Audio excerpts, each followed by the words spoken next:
Okay, guys, we are here today with Lachlan Giles. Huge honor for us, and also Michael Zenga. And guys, today it's 1 week after the ADCC.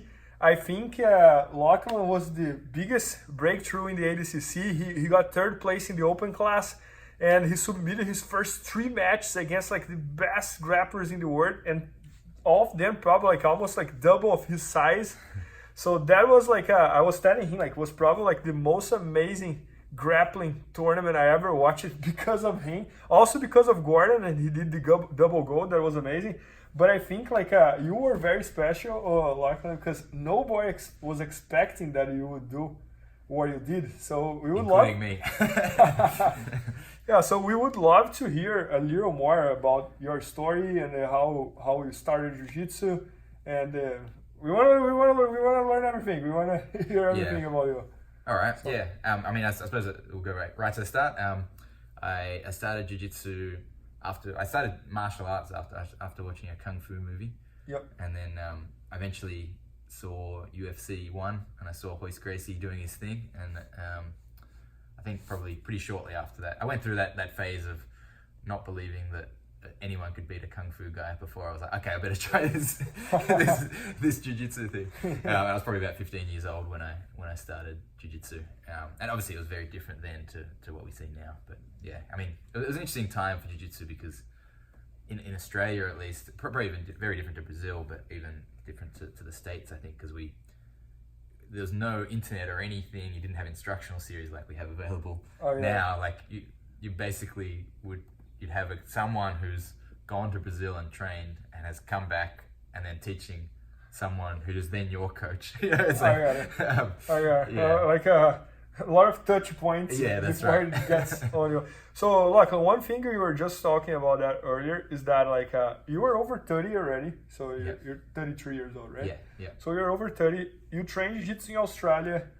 You were the head instructor over there, so you don't have one instructor, right? Yeah, I coach full time. Yeah, so you coach full time. You live in Australia. You are over 30, and you don't train with like a bunch of world champions, right? You have Craig Jones there. I gave Craig his black belt, and he's obviously like done amazing. We have a bunch of good guys at the gym, but yeah, we're not. There's but not like it's not Atos or the Blue Baseman or Alliance or anything like that. We're working on getting it there. Yeah, and I believe you will. But then you show up to the ADCC, you actually lost your first match in the division, and then you jump in the open class, and you did what you did. So how can you explain what happened? Tell us a little bit more about like how you planned the ADCC and that kind of stuff. Okay, so like probably a good year and a half ago, I had a training camp in Thailand actually, and one of the people that came along was he was a skill acquisition guy for the Qatar Olympic team, and he's basically his job's to try to like get the Qatar team some medals at the Olympics. But so he's kind of very knowledgeable about like what's required to do well as an athlete. So just in a broad sense, he's not a coach of a particular sport. I think he was in like athletics for a certain. I don't want to say too much because I'll probably be totally wrong. Yeah. But he's more of like a mental preparation coach and strategy. I think he's like overseeing the program for athlete development at the moment, I believe. So and he was basically saying like, you know, the key to England's success at the Olympics, because he's from England originally, like in the London Olympics, was that they looked at the goal, and then like what does it take, like what's the exact thing you need to improve to achieve that? Like here's where we are now, here's where we want to be. What is that? And just focus on that. Don't do all the other stuff. Like narrow it down. And so more subtraction than addition. Yeah, I think that's essentially what I was doing. That's probably what we were talking about. Weight training. It's like I'm kind of like taking out things. I just want to put all my energy into the training and the thing that I feel is going to make the difference. You know. That's amazing. Man. And then you got like 3 submissions with exactly the same move. Yeah, I guess variations of But and just a recap here, guys. So his first match in the open class was against the over 99 kilos. That's the heaviest division in the ADCC champion. That was Kainan.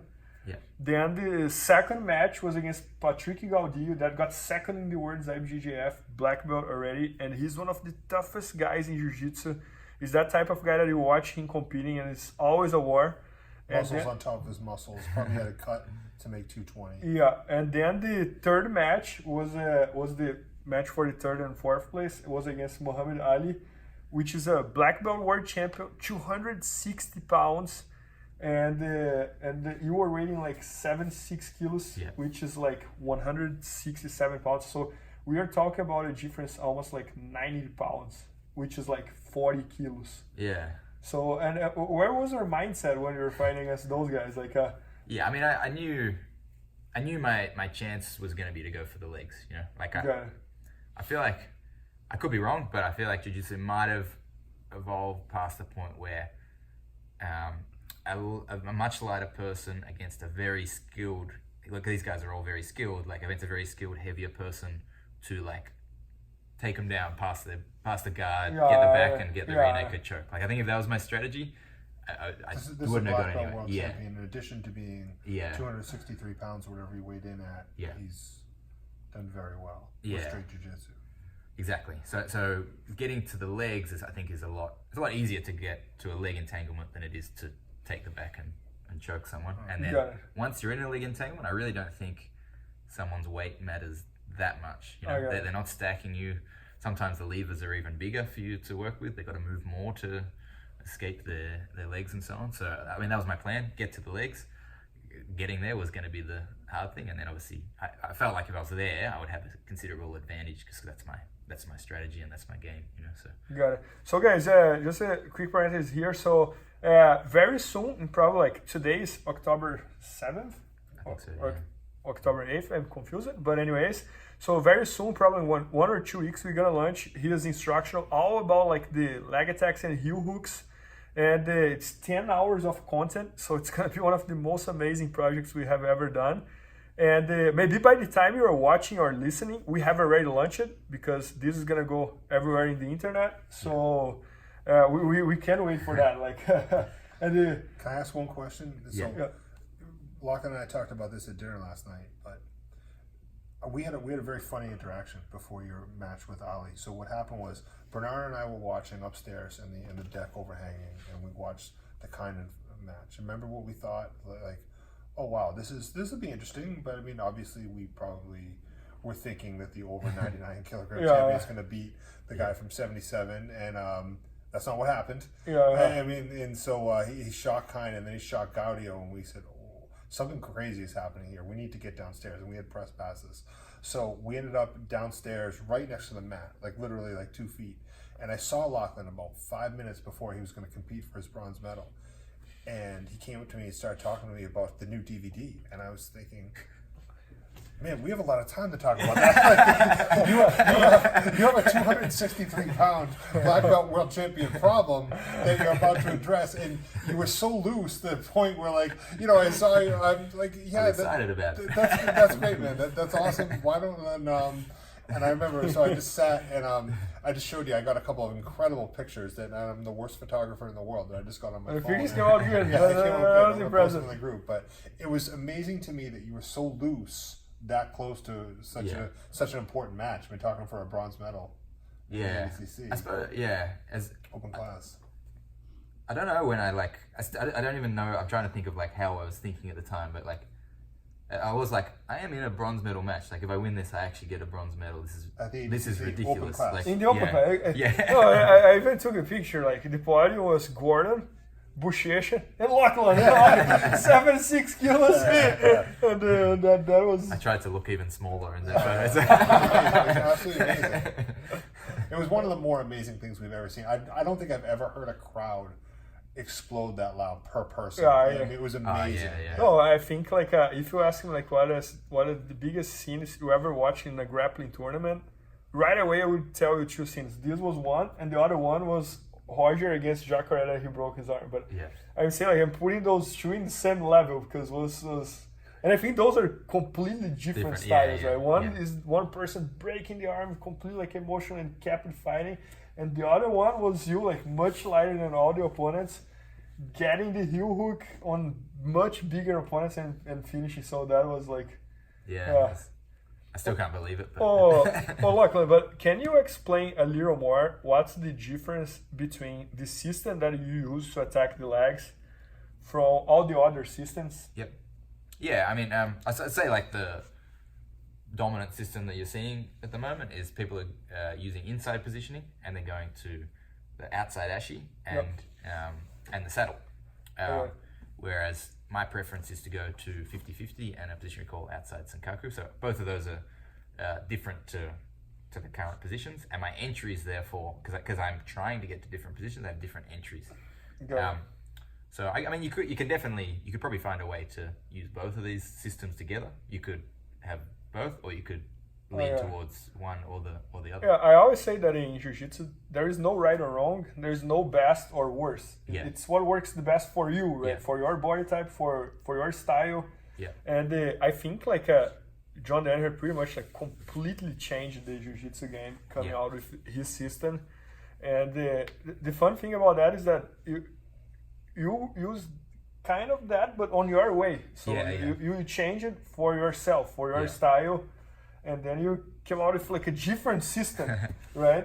So I think in a way though, isn't that what John kind of wanted? Like now it's sort of like an open source thing. So now, I mean, while John didn't invent the leg lock, he's the one who sort of made it as widespread as it's been. But now you have people in far corners of the world sort of tinkering with it and coming up with things that work for their system. At the same time, in the Blue Basement, they're coming up with new tricks that work for theirs. And there's people we don't know, someone that we haven't seen that are coming up with little things to tweak it to their body from different positions. I think it's going to be an interesting time with this, because I feel like a lot of the people who have come from or compete a lot in IBJJF have not adapted the leg lock game as well as they could have, because some of the positions are not favorable in IBJJF. For example, the saddle and outside ashi are can be excellent for finishing a heel hook, but it's to then like devote your time to being an expert at that would be sometimes to the detriment of an IBJJF tournament, where you actually might like put yourself in worse position. Sometimes, I mean, some people are using these positions well, but I guess with my one using De La Riva and some of the current IBJJF things and 50-50, it might be a very easy transition for some people to go, oh, I already play De La Riva, I already play, like some of the guys who are in the IBJJF, they might go, oh, all I have to do is use my positions, change them a little bit, and I can implement the leg game. So it'll be interesting to see if that becomes like, if next ADCC, there's a bunch of people like playing a 50-50 game. Look, and how do you train jiu-jitsu? Do you train more gi or more no gi or both? How is it? Well, I normally train both. But like kind of like 50-50 or 7% one, 30% the other one? Our class is a 50-50 split, pretty much. With ADCC coming up, there's been a strong focus on the no-gi. So I will be looking forward to getting back. And when you say 50-50 split, do you mean one class entirely no-gi, or one class is... You don't mean there's a combination of both, do you? Yeah, no, just like one will be gi and one will be... But if there are 10 classes in the week, it's like kind of 5 each, gi, 5 no-gi. Okay, Marcellus is like that as well. So, like, what do you think about that? Man, I was thinking, I was analyzing the results of the ADCC, and it sounds to me that it's almost becoming like two different sports. Like, I was thinking about all the finalists and semi-finalists on the ADCC. So, for example, 6 kilos was Tanquinho against Kennedy. They're both like kind of like gi athletes. Okay. So 7-7 was JT against Wagner Rocha. Wagner Rocha is more like no gi than gi. Yeah. Then 88 was Craig against Mateus. Mateus trains 50-50 because of Marcelo's 50-50 gi and no gi. Craig is all no gi. Yeah. Then 99 was Gordon and Trator. Gordon is all no gi. Yeah. Then over 99 kilos was Kainan against Nicky Rodriguez. Nicky Rodriguez is all no gi. Then the open class was Gordon, and you was the third place, and you were kind of... What do you think about that? Like, I think especially at ADCC, which is even like I feel like heavily favors wrestling as well. So it starts to add more compared to IBJJF. You can pull guard whenever you want. So I definitely think like different skill sets. It's worth investing the time to work on your wrestling and your leg locks and and I think just within we talk about inside. A lot of people are using inside positioning, which you might not see as much in the IPGF tournaments because of the leg lock thing as well. So I think generally there is some divergence. There's always going to be similarities too. I am a big believer that if you're training gi and no gi, or if you want to train both, then try to get a style that kind of transcends that. Yeah, exactly. That makes sense. Yeah, because as soon as you start going down, Marcelo, for example, I think is exactly like this. Yeah. The exactly game he plays with gi is the game that he plays no gi. He changed like some details and grips here and there, but it's very and like I don't play like spider guard. I used to play spider guard. Now I'm doing the gi. I don't really do spider guard so much. But do you believe the day is coming where someone can't just show up and use their gi jiu-jitsu game and no gi and hope to dominate? Probably. Yeah.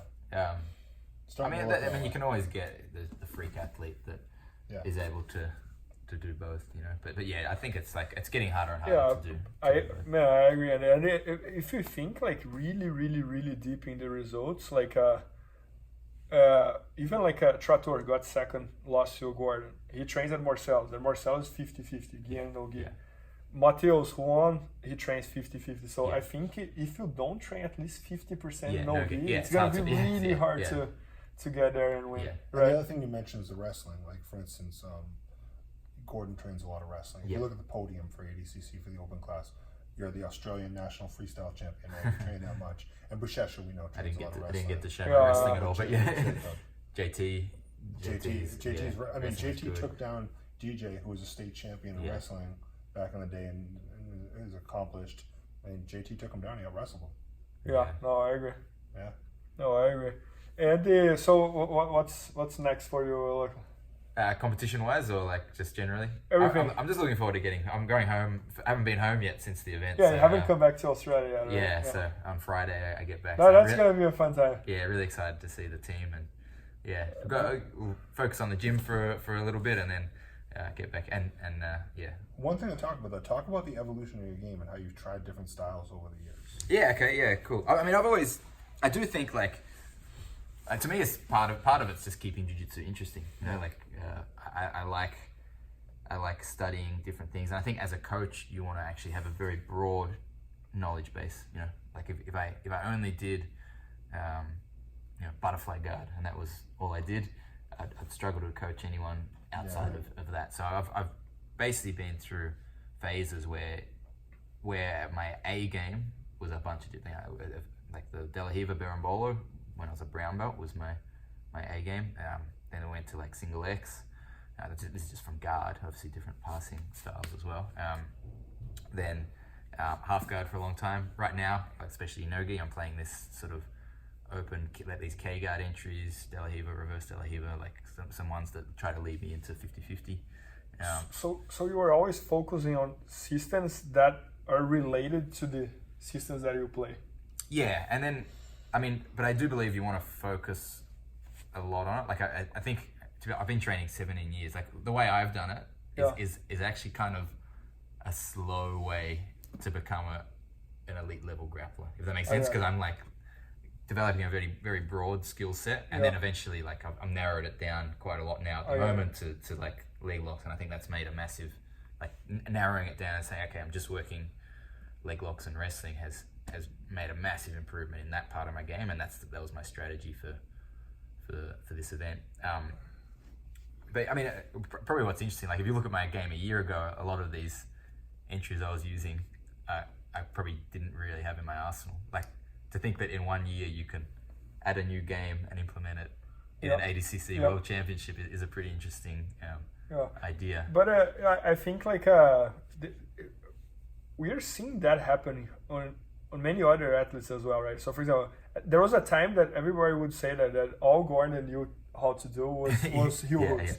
And now all you see is like he passing everybody guard, going to the back and choking. He won 8 matches and only one of them was with exactly.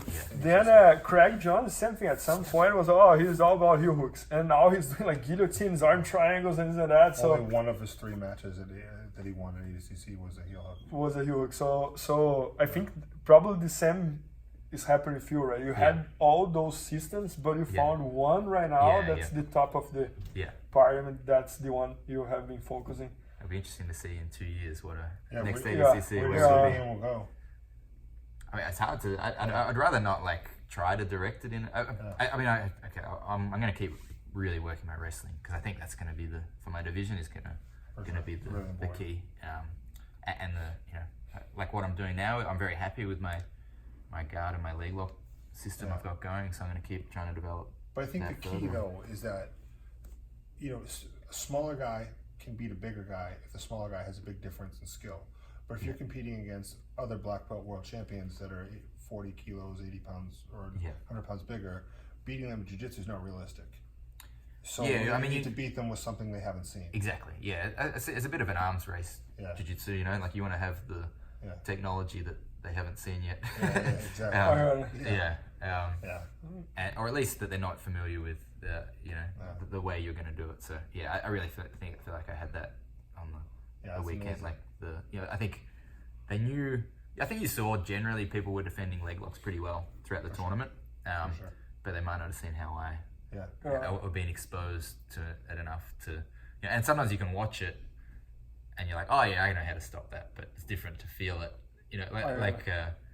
like what you were saying with the knee when we did the video, you said like I feel fine, then 1 second later, that's it. There weren't a ton of leg locks that I saw at ADCC. There were a few here and there, but we had a brown belt tournament. About a month ago, and like every single match in the middle. So the traditional stuff is still working. It's just I think it's kind of like I think just people are just like generally at the higher level. People are better at defending. I remember when like Alpha Mendez and the Berimbolo came out, and I went to the Worlds the next year. Like everyone was Alpha was doing the Berimbolo, and the next year I'm watching the purple and brown belts. I'm like, everyone's berimboloing, and then you watch the black belts. You're like, oh, there's not many berimbolo. Like they're good enough to shut down. Like they go like, oh, okay, I can make this adjustment, that adjustment. And obviously, still Huffer Mendez was still berimboloing everyone, but like you see much higher level defenses in when people get to the elite black belt level. Yeah, for sure. Oh, I agree. Well, look, one thing that was very interesting that you were telling me about how you make your content. That many times you even shoot yourself. So. You said that you created foundation of the system, and then you give to your students, and then you start covering every single question that they ask about So can you talk a little bit about that?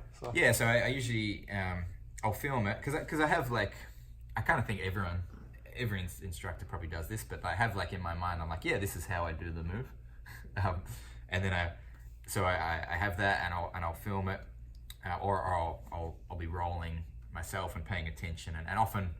When I study video of myself, I'm like, oh, I actually like how I thought I would teach it is actually a little different to what I'm doing in rolling. So I'll make sure I teach it exactly how I do it. But then I feel like there might be some problems that I'm already addressing, and I'm not aware that it could be a problem for someone else. It's like I'm stopping them from getting this grip, and I don't see that on my video because they don't get a chance to do it. But then when I give the instructional to one of my students and say, okay, can you watch this, try it out in training, and I'll even film it sometimes. I'll just get them to tell me what's working and what's not, and then I see areas that I might not have picked up myself, and I go, okay, well, I'm going to add that in because that's if they're having that problem, then someone else will probably have that problem. Because I really want to try it. For me, I'd love to cover every possible scenario. And it's 10 hours of content, right? I filmed 10 hours of that's content. Amazing.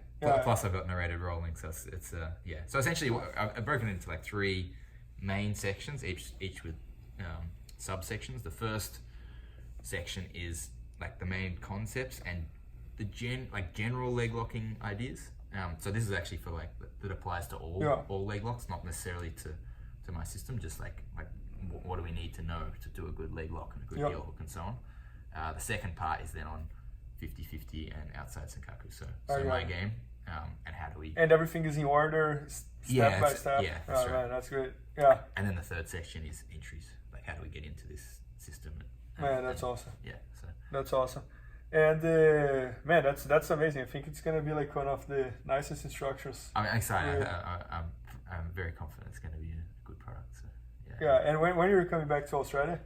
Friday. So I leave here Wednesday, and it's a nice long, that's long awesome. flight. But, Oh, look, probably like last question here. So, how much? So you live in Australia, and you are the instructor, so you don't have anybody like teaching. So how much like watching instructional videos has helped you again? Yeah, I always watch a lot of instructionals and competition footage. I think the two is good.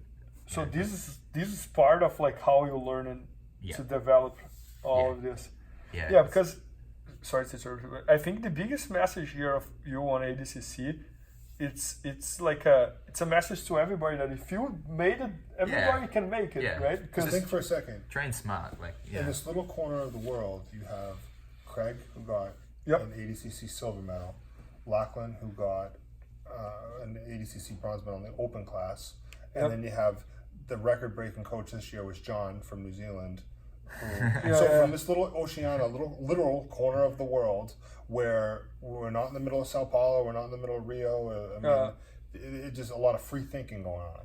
And obviously, John is in New York, where he's running into people all the time. But most of John's stuff is stuff in his own head. Yeah. Your stuff is stuff that you studied on your own. Craig's stuff, a lot of stuff he studied on his own. And a lot of people say that or John is teaching or he's watching jiu-jitsu videos. So, So that's I think I mean, part of it's like just being obsessive. But it's a situation where, I mean, if the three of us want to decide to be great sprinters, that's probably not in our potential. Yeah. But if we want to become a lot better at jiu-jitsu, well, the information is out there. Yeah. So guys, I think it was a great. We could not pick a better time to talk with you all. Like 1 week after the ADCC. So thanks so much for coming, and we can't wait to launch this instructional that we might launch like 1 or 2 weeks. But guys, we're gonna leave the video and the podcast. So maybe by the time you are listening or watching, we have already launched it. So make sure to check that out at bjjfanatics.com. And once again, man, thanks so much. Thanks so much for that. Appreciate it. Thanks, Michael.